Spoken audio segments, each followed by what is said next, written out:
ஞானானந்தமயம் தேவம் நர்மல ஸ்படிகாகிருதியும் ஆதாரம் சர்வ வித்யானாமய கிரீவம் பாஸ்வகே.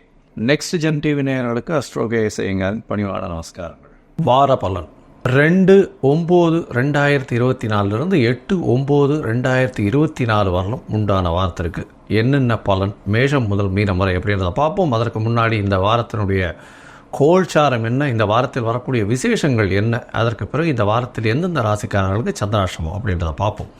இந்த வாரத்தினுடைய கோல்சாரம் அப்படின்னு எடுத்தோமையானால் காலபுருஷ தத்துவத்தின் 2வது ராசியான ரிஷபத்தில் குரு, மிதுனத்தில் செவ்வாய், சிம்மத்தில் சூரியன் புதன், கன்னியில் சுக்கிரன் கேது, கும்பத்தில் சனி வக்ரகதியில், மீனத்தில் ராகு.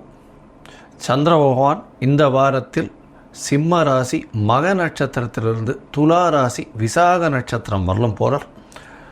இந்த வாரத்தில் பார்த்தாலேனால் ஏற்றமான நாட்கள் அப்படின்னு சொல்லக்கூடியது பார்த்தோம்னா 3ஆம் தேதி அன்னைக்கு 3/9/2024 அன்னைக்கு அமாவாசை, பித்ருக்களுக்காக கொடுக்கப்பட்ட தினம். அதனால் பித்ருக்கள், அதாவது தாய் தகப்பனார் இல்லாதவாளுக்கு கண்டிப்பாக அன்றைக்கி பித்ருக்களுக்கு செய்ய வேண்டிய கடமைகளை செய்வது ரொம்பவும் நல்லது. இதன் மூலியமாக குலம் நல்லபடியாக விருத்தியாகவும் வளரவும் வாய்ப்புகள் மிகவும் அதிகம். இந்த வாரத்தில் மிகப்பெரிய விசேஷம் அப்படின்னு சொல்ல போனோம்னா விநாயக சதுர்த்தி, அதாவது வளர்பிறை ஆவணி மாதம் அமாவாசையிலிருந்து வளர்பிறை சதுர்த்தியை விநாயக சதுர்த்தி அப்படின்னு சொல்லுவோம். கேட்ட வரமெல்லாம் அளிக்கக்கூடிய சதுர்த்தி. ஏன்னா வளர்பிறையில் வர்றதுனால வளர்பிறை சதுர்த்தின்றதுனால பெரிய ஏற்றம். விநாயக சதுர்த்தி அஸ்த நட்சத்திரத்தில் வரும். நார்மலி விநாயகர் அஸ்த நட்சத்திரத்தில் பிறந்ததாகவும் அஸ்த நட்சத்திரத்தில் வரக்கூடிய சதுர்த்தி தினத்தை விநாயக சதுர்த்தின்னு கொண்டாடுறோம். இது தமிழ்நாட்டில் பாலகங்காதர திலகர் இந்தியாவை ஒருங்கிணைக்கிறதுக்குன்னு இந்தியா மொத்தமே கொண்டு வந்தார். அதன் மூலியமாக இந்தியாவினுடைய ஒருங்கிணைப்பு, அதாவது ஆங்கிலேயர்களை எதிர்த்து போராடும் தன்மை, இது எல்லாத்தையும் ஊட்டக்கூடிய வகையில் இந்த விநாயக சதுர்த்தி ஒரு மிகப்பெரிய பிரம்மாண்டமான ஒரு விஷயமாக கொண்டாடப்படுகின்றது. கண்டினியூஸாக இது கொண்டாடப்படும். இதில் பார்த்தாலேனால் இந்த வெஸ்டர்ன் பார்ட்ஸ் ஆஃப் இந்தியா, அதாவது மகாராஷ்டிரா, இதெல்லாம் ரொம்பவுமே விநாயகர் சதுர்த்திக்கு ரொம்ப இதுவாக இருக்கும். அதாவது அந்த விநாயகர் பூஜையை ஆரம்பித்ததுலேருந்து அவரை கொண்டு போய் இதில் கரைக்கிற வரலும், கடலில் கரைக்கிற வரலும் கிட்டத்தட்ட அந்த சண்டே அன்றைக்கெல்லாம் பார்த்தோன்னா என்டையர் மரைன் டிரைவ் எல்லாமே க்ளோஸ்டாக இருக்கும். எங்கேயுமே வண்டி கிண்டி எதுவும் போகாது. பல லட்சம் பீப்புள் விநாயகரை இது பண்ணிட்டு போவாள். ஸோ பெரிய ஏற்றமான விஷயம். இந்தியாவில் ஒரு பெரிய ஏற்றம் விநாயகர் சதுர்த்தி. அதை தவிர ஆவணி மாதத்தில் முதல் பண்டிகைன்னே சொல்லலாம்.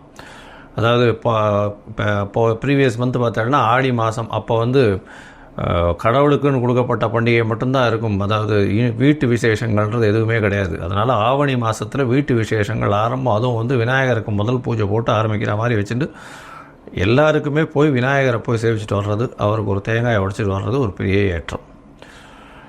இந்த வாரம் பார்த்தேனால் இந்த விநாயகர் சதுர்த்தி, அதாவது சதுர்த்திக்கு அப்புறம் அதாவது விநாயகர் சதுர்த்தி அன்னைக்கு எல்லா விதமான வளர்வரையில் வர்றதுனால எதை வேண்டினாலும் கொடுக்கக்கூடிய அளவுக்கு இருக்கும். அதனால் எல்லாத்தையும் நல்லபடியாக வேண்டி எல்லாம் நல்லபடியாக இருக்கணும்னு வேண்டிக்கோங்க. இந்த வாரத்தில் வரக்கூடிய விநாயகர் சதுர்த்தி 7ஆம் தேதி அன்றைக்கி வருது. 7/9/2024 அன்றைக்கி வருது. 7ஆம் தேதி அன்றைக்கி.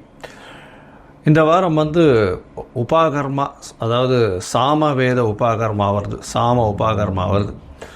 சாமவேதத்தினுடைய அந்த வேத ஆரம்பம் நாள் அப்படின்னு சொல்லக்கூடியது, வேத அத்தியன ஆரம்ப நாள், சொல்லிக் கொடுக்கக்கூடிய ஆரம்ப நாள். பூனல் மாற்றிப்பா அன்றைக்கி சாமவேதக்காரெல்லாம்.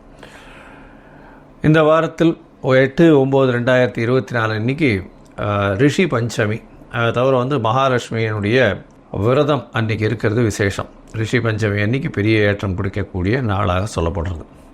இந்த வாரத்தில் வரக்கூடிய விசேஷ நாட்கள் இதுதான். ஏன்னா பெரிய விசேஷம் சொல்லக்கூடியது ஆவணி அமாவாசை, சாமவேதக்காரர்களுக்கு கூட வரக்கூடிய இது, அதாவது உபாகர்மா. அதற்கு பிறகு விநாயகர் சதுர்த்தி. இந்த 3மே வருது. இந்த வாரம் பெரிய ஏற்றமான வாரமாகவே இருக்க போகிறது.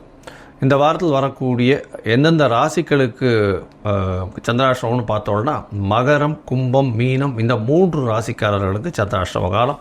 சந்திராஷ்டமம்னா உங்களுடைய பிறந்த ராசியிலிருந்து 8ஆம் இடத்துல சந்திர பகவான் போகிறது சந்திராஷ்டமம்னு சொல்கிறோம். சந்திரன் மதிகாரகன். அவர் மறைந்து இருக்கக்கூடிய காலகட்டத்தில் கண்டிப்பாக மனக்லேசம் ஏற்படும், தவறான முடிவுகள் ஏற்படக்கூடிய வாய்ப்புகள் மிகவும் அதிகம். அதனால் முடிஞ்ச வரலும் அந்த காலகட்டத்தில், சந்திராஷ்டம காலகட்டத்தில் எந்த ஒரு புதிய முயற்சியோ புதிய முடிவோ, வெளிநாடு சுற்றுப்பயணம் போகிறது, அதாவது சுற்றுப்பயணம்ல வெளிநாட்டுக்கு ஏதாவது வேலை நிமித்தமாக அந்த மாதிரியான விஷயங்கள் போகிறது, இது எல்லாத்தையும் கொஞ்சம் அவாய்ட் பண்ணுறது நல்லது. இந்த ஒருவேளை பண்ண வேண்டிய கட்டாயத்தில் நீங்கள் இருந்தீங்க அப்படின்னா சந்திராஷ்டமத்துக்கு உண்டான எளிய பரிகாரம்னு சொல்லக்கூடிய ஒரு 1/2 டம்ளர் பசும்பால் வாங்கி இந்த வாட்டி பிள்ளையார் கோயிலில் கொடுத்துட்டு போங்க. நல்ல ஒரு ஏற்றமும் மாற்றமும் தடைகள் நீங்கி நிச்சயமாக நல்லபடியாக இருக்கும். சரி, இப்போது இந்த வாரம், அதாவது 2/9/2024 8/9/2024 வரணும் உண்டான வாரத்திற்கு என்னென்ன பலன்கள் அப்படின்றது மேஷம் முதல் மீனம் வரைன்றதை பார்க்கலாம். அதுக்கு முன்னாடி என்னுடைய மொபைல் நம்பருக்கு ஸ்க்ராலிங்கில் போயிட்டுருக்கோம். உங்களுக்கு அஸ்ட்ராலாஜிக்கல் கன்சல்ட் தேவைப்பட்டதுன்னா எனக்கு ஃபோன் பண்ணுங்க. உங்களுடைய date, time, place of birth, உங்களுடைய பெயர், தாய் தகப்பனார் பெயர் அனுப்புங்க. உங்களுடைய ஜாதகத்தை போட்டு அதில் சந்தி இருக்கான்றதை பார்த்து, அதாவது மோஸ்ட் ஆஃப் த பீப்புள் எங்கிட்ட வர்ற பார்த்தாலேனால் ஒரு 40 வயசு 45 வயசில் இருக்கிற வாழ்க்கை எல்லாமே என்ன நட்சத்திரம், எந்த லக்னம், எந்த ராசி அப்படின்றதே அவளுக்கு தெரியாமல் ஒன்றும் ப்ரீவியஸ் ராசியோ இல்லை அடுத்த ராசிக்கோ அவள் பூஜை பண்ணிட்டுருப்பாள். அதாவது விசாக நட்சத்திரம் அப்படின்னு சொன்னால் துலாத்துலேயும் வரும், விருச்சிகத்துலேயும் வரும். அதனால் எந்த பாதத்தில் இருக்குது அப்படின்றத நட்சத்திர சந்தி இருக்கா, ராசி சந்தி இருக்கா, பாத சந்திகள் என்ன இருக்குது, லக்ன சந்தி என்ன இருக்குன்றதை பார்த்து அதற்கு ஏற்றா போல் அவளுடைய தசாபுக்திக்கு ஏற்றா போல் பலன்களும், இன்றைய கோல்சார வகையில் என்ன பலன்களும் என்னென்ன பிரச்சனைகள் இருக்கோ அதற்குண்டான எளிய பரிகாரம். ஏற்கனவே நான் செலவில்லா பரிகாரம் அப்படின்னு ஒரு ஆர்டிக்கல் போட்டிருக்கேன், ஒரு 20 மினிட்ஸ் வீடியோ பாருங்க. அது ஒரு நல்ல ஏற்றத்தையும் ஒரு பெரிய மாற்றத்தையும் உங்களுக்கு உங்கள் லைஃப்பில் கொடுக்கும். இப்போது மேஷம் முதல் மீனம் வரை 2/9/2024 8/9/2024 வரை உண்டான வாரத்திற்கு என்ன பலன்னு பார்க்கலாம். கன்னி, உத்தரம், ஹஸ்தம், சித்திரை இந்த 3 நட்சத்திரம் 9 பாதங்களை கொண்ட ராசி. ராசியின் அதிபதினு சொல்லக்கூடிய ஒரு புத பகவான் ராசிக்கு 12ஆம் இடத்துல இருக்கார். இந்த வாரம் பார்த்தாலேனா உங்களுடைய ராசிக்கு 12ஆம் இடத்துல உங்களுடைய ராசிநாதன் இருக்கிறதுனால மனசுக்குள்ள சிறு சிறு குழப்பங்கள் வரும். 12ஆம் இடத்துல ஆட்சி பெற்ற சூரியன் இருக்கிறதன் மூலியமாக பார்த்தாலேனால் வெளிநாடு வெளியூர் போயிட்டு வரக்கூடிய வாய்ப்புகள் நிச்சயமாக உண்டு. வியாபாரத்தில் ஒரு நல்ல முன்னேற்றம் இருக்கும். தொழிலில் பெரிய ஏற்றம் இருக்கக்கூடிய காலகட்டம். வெளிநாடு போய் படிக்கணும்னு நினைக்கிறவாளுக்கெல்லாம் படிக்கக்கூடிய வாய்ப்புகள் நிச்சயமாக வரும். நீங்கள் நினைச்ச யூனிவர்சிட்டி கிடைக்கக்கூடிய வாய்ப்புகள் இந்த வாரத்தில் நிச்சயமாக கிடைக்கும். 6ஆம் இடத்தில் இருக்கக்கூடிய சனி பகவான் வக்கரகதியில் இருக்கார். 6ஆம் இடத்தில் இருக்கக்கூடிய சனி பகவான் வக்கரகதியில் இருக்கிறதுனால புதிய வேலை கிடைக்கக்கூடிய வாய்ப்புகள் உண்டு. ஆனாலும் சிறு சிறு தடங்கல்கள் இந்த காலகட்டத்தில் இருக்கும். கொஞ்சம் வக்கரகதி நிவர்த்தி வரலும், கொஞ்சம் பிரச்சனைகள் இருக்கக்கூடிய வாய்ப்புகள் நிச்சயமாக உண்டு. ராசிக்கு சமசப்தமத்தில் இருக்கக்கூடிய அதாவது ராகு பகவான் மூலியமாக எதிர்பாலினத்தவர், அதாவது மாற்று மொழி, மாற்று இனம், மாற்று அதாவது மொழி, மதம் இந்த மாதிரியான பீப்புள் மூலியமாக நல்ல ஒரு ஏற்றம் கிடைக்கக்கூடிய வாய்ப்புகள் நிச்சயமாக உண்டு. நண்பர்கள் மாற்று மதத்தினர் மூலியமாக திடீர் ஏற்றங்கள் கிடைக்கக்கூடிய வாய்ப்புகள் நிச்சயமாக இருக்கும். ராசிக்கு 9ஆம் இடத்தில் இருக்கக்கூடிய குரு பகவான் உங்களுடைய ராசியில் பார்க்குறார். ராசியை பார்க்குறதுனால உடல் நலத்தில் நல்ல ஏற்றம் இருக்கும். தீர்க்கமான சிந்தனைகள் வரக்கூடிய வாய்ப்புகள் நிச்சயமாக உண்டு. உங்களுடைய ராசிக்கு பார்த்தீங்கன்னா 8ஆம் அதிபதி 10ஆம் இடத்துல இருக்கக்கூடிய காலகட்டமாக அமைகிறது. 8ஆம் அதிபதி 10ஆம் இடத்துல இருக்கிறதுனால ரியல் எஸ்டேட் தொழிலில் இருக்கிறவா இவ்வளோ நாள் தொழிலில் ரியல் எஸ்டேட்டில் வியாபாரம் பண்ண முடியாமல் முடக்கங்கள் இருந்த வாழ்க்கெல்லாம் நல்ல ஒரு ஏற்றம் கிடைக்கக்கூடிய வாய்ப்புகள் நிச்சயமாக உண்டு. 10ஆம் இடத்தில் இருக்கக்கூடிய செவ்வாய் பகவான் நிலையாக திடீர் ஏற்றம் கிடைக்கும். ஏன்னா 10ஆம் இடம் அப்படின்னு சொல்கிறது 10க்கு 11ஆம் இடத்துல இடத்தின் அதிபதி 10ஆம் இடத்துல போய் உட்காந்துருக்கார். அதனால் ரியல் எஸ்டேட் மூலியமாக, லேண்டு மூலியமாக நல்ல ஒரு ஏற்றமான செய்தி வரக்கூடிய வாய்ப்புகள் நிச்சயமாக உண்டு. இந்த வாரத்தில் பார்த்தாலேயானால் உங்களுடைய ராசிக்கு பார்த்தாலேயானால் உங்களுடைய ராசியில் கன்னியா ராசிக்காரர்கள் இந்த software engineers, hardware engineers, communications engineers, electronic இன்ஜினியர்ஸுக்கெல்லாம் நல்ல ஒரு ஏற்றம் இருக்கும். இந்த புத்தகம் மெயின்டைன் பண்ணுறவா, அதாவது லைப்ரரியன்ஸு, புத்தகம் பிரிண்ட் பண்ணுறவா, அச்சு தொழிலில் இருக்கிறவாளுக்கெல்லாம் பெரிய ஏற்றம் கிடைக்கக்கூடிய காலகட்டமாக அமைகிறது. எழுத்து பணியாளர்கள், கவிஞர்கள் இவாளுக்கெல்லாம் நல்ல ஒரு ஏற்றம் கிடைக்கக்கூடிய காலகட்டமாக அமைய போகிறது. அதை தவிர இந்த ஆர்ட் டைரக்டர்ஸ் அவளுக்கு ஒரு பெரிய ஏற்றம் கிடைக்கக்கூடிய காலகட்டமாக அமைய போகிறது. இந்த வாரத்தில் பார்த்தாலேயானால் 2/9/2024 8/9/2024 வரை உண்டான வாரத்தில் சந்திர பகவான் உங்களுடைய ராசிக்கு 11ஆம் அதிபதி 12ஆம் இடத்துல இந்த வாரத்தை ஆரம்பிக்கிறார். 4ஆம் தேதி ராத்திரி ஒரு 10 மணி வரலும் இருக்கக்கூடிய சந்திர பகவான் உங்களுடைய ராசிக்கு 12ஆம் இடத்துல இருக்கக்கூடிய காலகட்டமாக அமையிறது. சூரியனும் சந்திரனும் சேர்ந்து இருக்கக்கூடிய காலகட்டம், ராசிநாதனோடு சேர்ந்து இருக்கக்கூடிய காலகட்டமாக அமைவது. இதனால் மனசில் வந்து கொஞ்சம் குழப்பங்கள் இருக்கக்கூடிய வாய்ப்புகள் நிச்சயமாக இருக்கும்.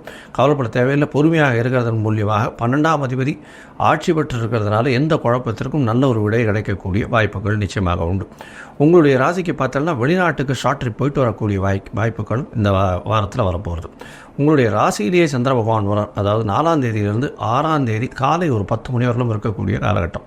இந்த காலகட்டத்தில் பார்த்தாலேயானால் சந்திர பகவான் உங்களுடைய ராசியில் கேத்து சுக்கிரனோடு சேர்ந்து இருக்கக்கூடிய வாய்ப்புகள், 2ஆம் அதிபதியோடு சேர்ந்து உங்களுடைய ராசியிலே இருக்கிறதன் மூலியமாக பணவரவிற்கு பஞ்சம் இருக்காது. திடீர் பணம் வரக்கூடிய வாய்ப்புகள் இருக்கும். 9ஆம் அதிபதியான சுக்கிரனை உங்களுடைய ராசியில் நீச்சம் பெற்று போய் கேத்துவோட சம்பந்தத்தில் இருக்கிறதுனால தந்தையின் உடல் நலத்தில் சற்று பின்னடைவு இருக்கக்கூடிய வாய்ப்புகள் நிச்சயமாக உண்டு. உங்களுடைய ராசிக்கு 3ஆம் இடத்துல, அதாவது 2ஆம் இடத்துல சந்திர பகவான் போகிறார். 2ஆம் இடத்துல சந்திர பகவான் போகிறது அப்படின்றது வந்து 6ஆம் தேதி இரவு ஒரு 10 மணியிலிருந்து 9ஆம் தேதி காலை ஒரு 10 மணி வரலும் இருக்கக்கூடிய காலகட்டமாக அமையிறது. இந்த காலகட்டத்தில் பார்த்தோம்னா நல்ல ஒரு ஏற்றம் கிடைக்கக்கூடிய வாய்ப்புகள், பணவரவிற்கு பஞ்சம் இருக்காது. ஏன்னா 11ஆம் அதிபதினு சொல்லக்கூடியவர் 2ஆம் இடத்துல இருக்கார். அதாவது லாபஸ்தானாதிபதி தனஸ்தானத்தில் இருக்கிறதுனால கண்டிப்பாக எது நினைத்தாலும் எல்லா வகையிலும் பணம் வரக்கூடிய வாய்ப்புகள் உண்டு. எதை தொட்டாலும் பணம் வரக்கூடிய வாய்ப்புகள் நிச்சயமாக உண்டு. இந்த வாரம் பார்த்தலையானால் உங்களுடைய உடல் நலத்தில் நல்ல ஏற்றம் இருக்கும். படிக்கக்கூடிய மாணவர்களுக்கு நல்ல ஒரு ஏற்றம் இருக்கும். போட்டித் தேர்வில் நல்ல ஒரு ஏற்றம் இருக்கக்கூடிய காலகட்டமாக அமையும். வேலை கிடைக்கிறதுல சற்று பின்னடைவு இருக்கும். இருந்தாலும் வேலை ஷார்ட்லி கிடைக்கக்கூடிய வாய்ப்புகள் உண்டு. எதிர்பாலினத்தவர் மூலியமாக நல்ல ஒரு ஏற்றம் கிடைக்கக்கூடிய வாய்ப்புகள் நிச்சயமாக இருக்கும். மொத்தத்தில் பார்த்தீங்கன்னா இந்த வாரம் நல்ல ஏற்றமான வாரமாக இந்த கன்னியாராசிக்காரர்களுக்கு அமையிறது. இந்த கன்னியாராசிக்காரர்கள் அருகில் இருக்கக்கூடிய வெங்கடேச பெருமாள் கோவிலுக்கு போயிட்டு ஒரு துளசி மாலை போட்டு வர்றதன் மூலியமாக உங்களுக்கு உண்டான பிரச்சனைகள், வந்த பிரச்சனைகள் எல்லாமே நல்லபடியாக மறைந்து போகும். லோகா சமஸ்தா சிறினோ பவந்து. நன்றி, நமஸ்காரம்.